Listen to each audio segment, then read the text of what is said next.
Bonjour, je suis Mayolek et aujourd'hui on va s'attaquer à une des suites Disney Toon les plus détestées des gens. On va bien se marrer. On ne va pas le nier, Pocahontas n'était pas vraiment ce qu'on pourrait appeler une adaptation fidèle de la vie de la personne concernée et de tout ce qui l'entourait. Mais vient ce film qui tente de rattraper le coche. On essaye de relater un peu plus respectueusement les événements de la vie de la vraie Pocahontas, son séjour en Angleterre, sa relation véridique avec John Rolfe, c'est un prénom qui l'attire apparemment, et son retour chez elle en bateau avec ce dernier après coup. Une attention très certainement louable, mais très mal pensé vis-à-vis de n'importe quel public. Le féru d'histoire se sera déjà senti insulté par le premier film et voudra difficilement donner sa chance à une suite, et le fan du premier film, qui se soucie peu de la véracité historique, se sentira lésé qu'on veuille corriger le tir de l'œuvre qui lui a plu. Autrement dit, l'approche est très mal ciblée, et la qualité typique Disney Toon ne va pas arranger les choses. Mais c'est ce pourquoi on est là, en avant pour Pocahontas 2, un monde nouveau. Le film ouvre sur John Smith qui est pourchassé pour trahison. On le laissait traîner chez lui tranquille en attendant le jugement, j'imagine. Il se défend bien, mais ça ne dure pas. Le roi s'est rangé à ma version des faits. Dommage. Ta version des faits contre celle de tous les autres? Tout l'équipage était contre toi à la fin du premier film. Équipage qu'on ne reverra pas une seconde dans cette suite au passage. T'as beau être au gradé, j'ai du mal à croire que ça passe. Mais bon, peut-être qu'il était très bien vu auprès de la cour et que c'est ça qui lui a permis de... Je sais pertinemment ce que ces vipères de la cour disent sur mon compte. Ah oui, ces gens qui vous traitent d'arrivistes, de parvenus, d'incapables. Ok, tout ce film se base sur une énorme incohérence. Donc, John Smith est officiellement mort. Vous avez vu le corps? Dire que j'ai fait tout ce que j'ai pu pour sauver cet homme. Oh, voilà comment périt John Smith. Fort heureusement pour Radcliffe, le roi du pays et de la dynastie Abrucrédule. Ce qui est assez pratique pour amener un scénario où on le veut. Il le convainc presque d'entamer une procédure de guerre. Ah, mais c'est de la paperasse, vous imaginez pas. Mais la reine, plus posée, le convainc d'attendre les retours du représentant des colons qu'il a envoyé. Ne prenez pas la mer avant le retour de John Rolfe et de ce chef indien. Et s'il crève, il ne reviendra jamais et rien ne se lancera, tout ira bien. On redécouvre ensuite notre terre indienne en plein hiver, en commençant par...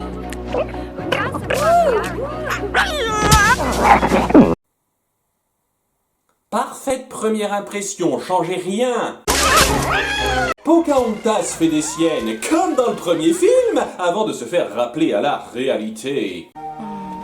Bien des mois ont passé depuis l'annonce de la mort de John Smith. Bien des mois? Le roi parlait de se mettre sur le pied de guerre en attendant l'arrivée de John Rolfe et du chef indien, ce juste après la mort de John Smith. Et bien des mois après, Rolfe n'est toujours pas arrivé en Virginie et les Indiens ne sont toujours pas au courant de ses pourparlers. Même en dopant vos pigeons voyageurs au speed pour faire part de seulement cette nouvelle précise à Pocahontas, ça manque de logique temporelle. Oh, mais je sais très bien pourquoi on fait ça, parce que ça aurait été un peu limite de faire s'intéresser Pocahontas à un autre mec quelques jours après avoir appris la mort de Smith. Enfin bon, elle est toujours un petit peu chamboulée par cette perte. L'hiver est rude, les champs sont blancs. Le ciel est couvert et je chante une description. Bon, blague à part, sans valoir celle du premier film, les chansons de cette suite sont pas dégueu. Chacune a un rythme entraînant et mémorable, et quand ça veut faire passer l'énergie ou l'émotion, ça y arrive acceptablement. Les paroles sont un peu discutables à 2-3 moments, cela dit. J'espère un jour vivre à mon tour l'amour. Tu l'as déjà vécu, même si ça n'a pas duré très longtemps. Ma vie change. Ah, vous pouviez pas vous en empêcher. C'est un petit peu sa marque de fabrique, faut dire. Honnêtement, la relation la plus intime de cette franchise, c'est celle entre le vent et les cheveux de Pocahontas. En Virginie, la relation natif-colon est quelque peu tendue. Prochain sauvage! Et c'est un détail qui me plaît, l'après-coup n'est pas simple. On ne peut pas juste faire un discours de paix et ensuite passer le temps à chanter Kumbaya au coin du feu avec tout le monde. La cohabitation va devoir se faire, et clairement pas sans tension latente. Heureusement, c'est là que John Rolfe débarque, à point nommé. Baissez vos armes! Au secours, au secours. Plutôt sympa, et Pocahontas le prend mal. Nous devons montrer aux immigrants que nous aussi, nous sommes pacifiques. Tu n'aurais pas dû intervenir. Tu m'as fait du mansplaining et du whitewashing en même temps, espèce d'enfoiré! Je m'efforçais de t'aider. Est-ce que je t'ai demandé ton aide? Non, et tu ne m'as pas non plus remercié. La marque des plus grandes romances, on ne peut pas commencer une relation sans s'engueuler. Rolf vient chez les Indiens pour emmener un leader à Londres afin de parlementer avec Jacques Ier, et c'est un travail pour Super Pocahontas! Non! C'est une mission diplomatique. Tu ne serais pas crédible un instant. Ah, le bon vieux sexisme de temps jadis. Il accepte quand même la marchandise, et avant de partir, elle vient consulter grand-mère Feuillage. Qui est encore plus flippante avec cette animation. Il y a longtemps, je t'ai dit d'écouter avec ton cœur. Aujourd'hui, il est temps d'écouter ton cœur. Oh, merci mémé, t'as pas plus générique encore? Et brosse-toi bien les dents, ma chérie, surtout, au revoir! Sincèrement, je vais pas trop me plaindre, moins on la voit, mieux c'est. Il y en a malheureusement qui ne nous accordent pas ce luxe, car à l'embarcation, il semble y avoir des passagers clandestins.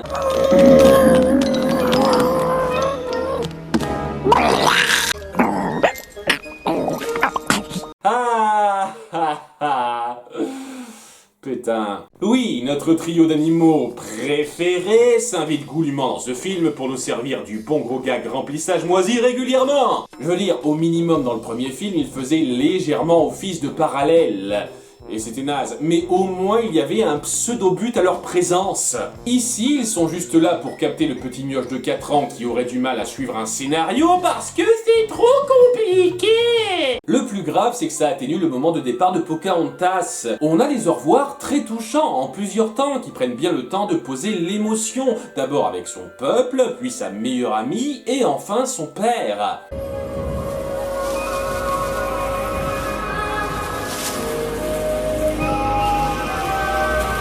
C'est de la mise en scène assez forte qui prend un peu son spectateur au sérieux. Mais à côté, on a ça.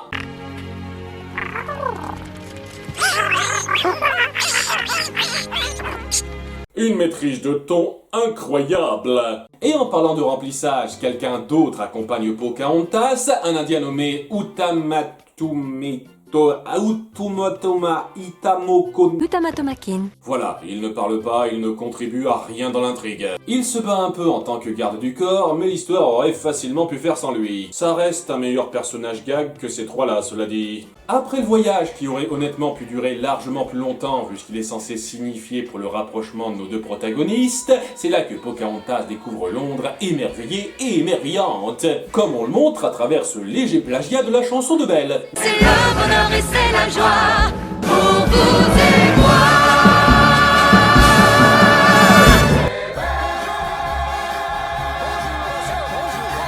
Mais elle tombe bien vite sur quelqu'un qui l'enchante moins. Pocahontas est l'ambassadrice de son peuple et l'invité personnel du roi. Le roi m'a demandé d'envoyer une armada contre ces sauvages. Ne me dites surtout pas que vous l'ignoriez. Ben, vu qu'il est parti avant que tu finisses de convaincre le roi, comment il le saurait? Peut-être avec vos pigeons voyageurs temporels, oui. Rolf promet à son invité d'arranger les choses avant de la faire venir chez lui, où sa gouvernante, Madame Jenkins, est complètement myope.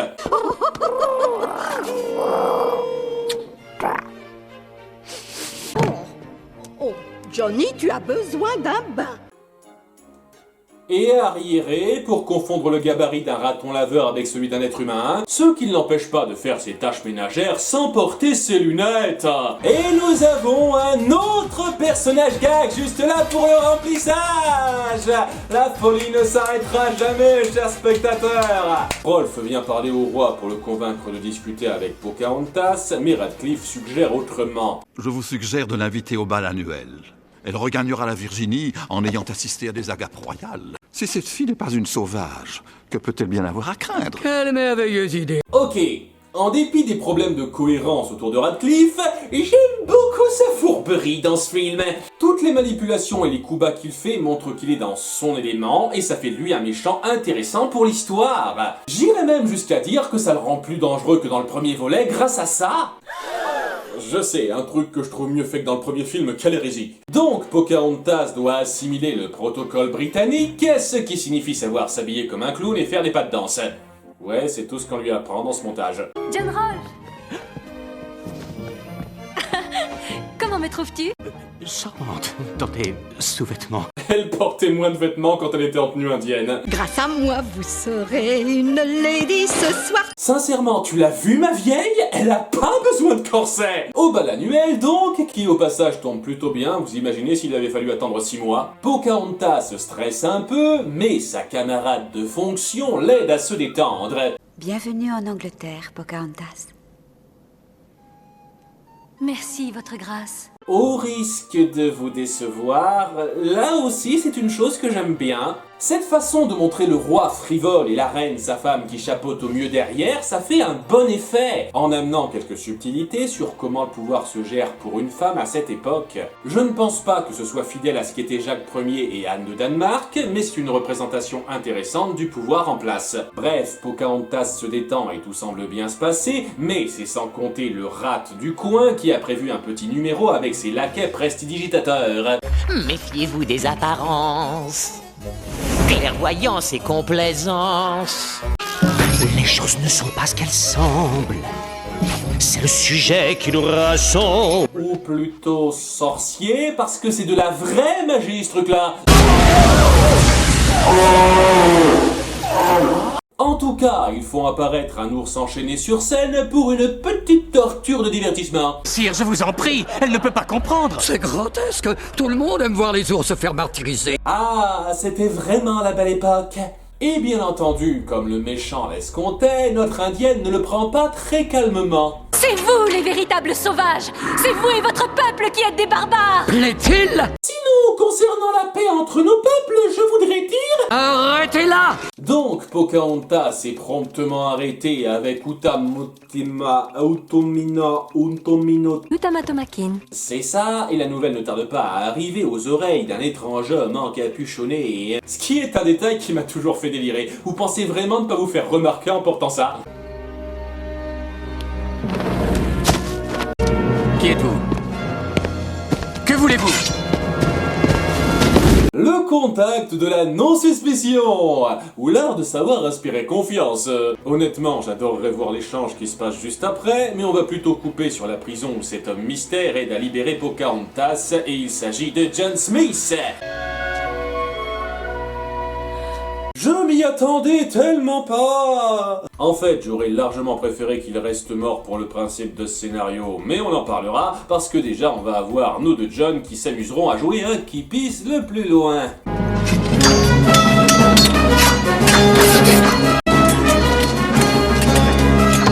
Tu permets?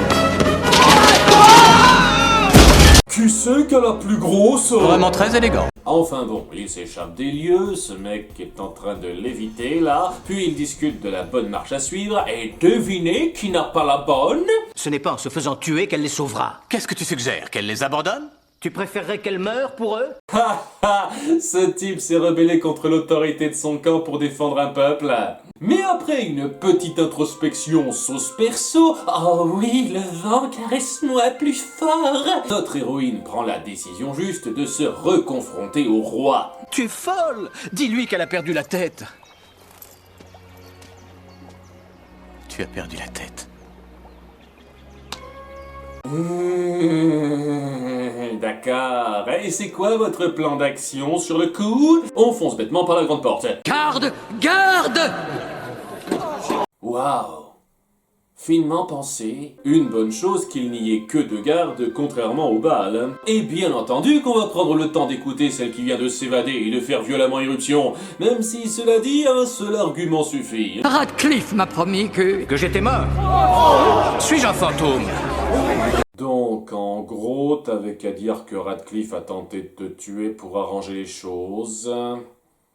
Et t'as préféré passer pour mort pendant plusieurs mois. Radcliffe est parti. Il faut le rattraper. Donc, ils font s'empêcher Radcliffe d'embarquer pour envahir la Virginie. Superbe animation sur les soldats, soit dit en passant, et c'est la baston générale. Smith! Je le croyais mort! Je suis le fantôme de John Smith. Fuyez pendant qu'il en est temps! Tu sais encore avoir de la bonne répartie, Smith.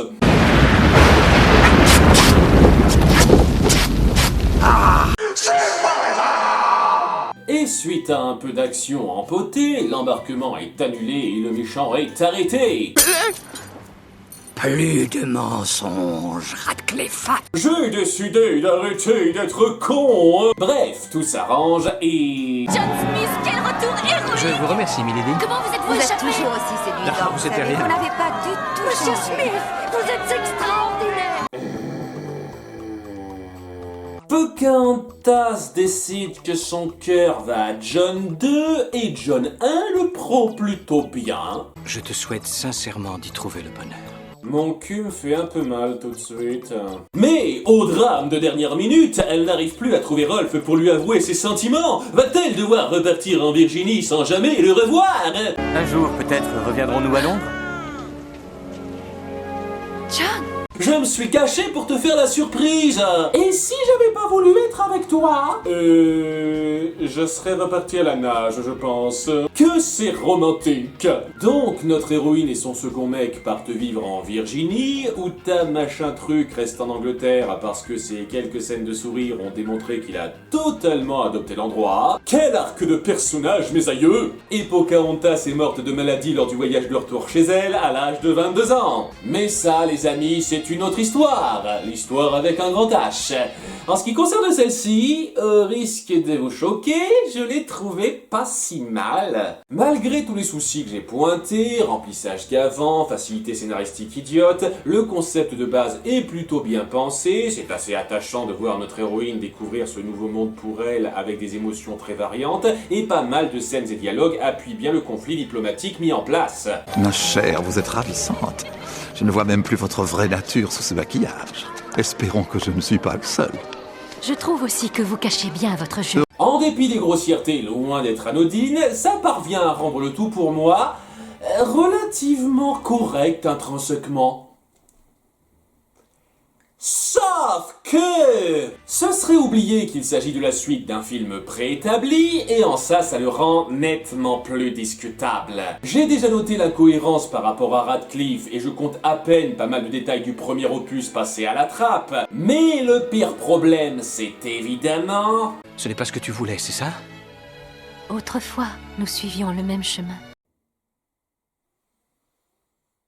Vous vous foutez de ma gueule? Quand, comme moi, on a apprécié le développement du couple central dans Pocahontas 1, ça fait légèrement mal au fondement de voir ça. Surtout qu'en faisant ça, le film rabaisse de façon insultante le personnage de Smith. C'est le John qui prend les décisions lâches, le John qui ne sait pas suivre les choix de Pocahontas. Merde, le John Smith du premier film aurait tout fait pour rejoindre Pocahontas au plus vite après avoir été soigné. Il aurait tout fait pour la retrouver, surtout après avoir simulé sa mort, ou au moins la contacter. Mais pourquoi ne m'as-tu pas écrit? J'en avais l'intention. J'ai même commencé des centaines de lettres.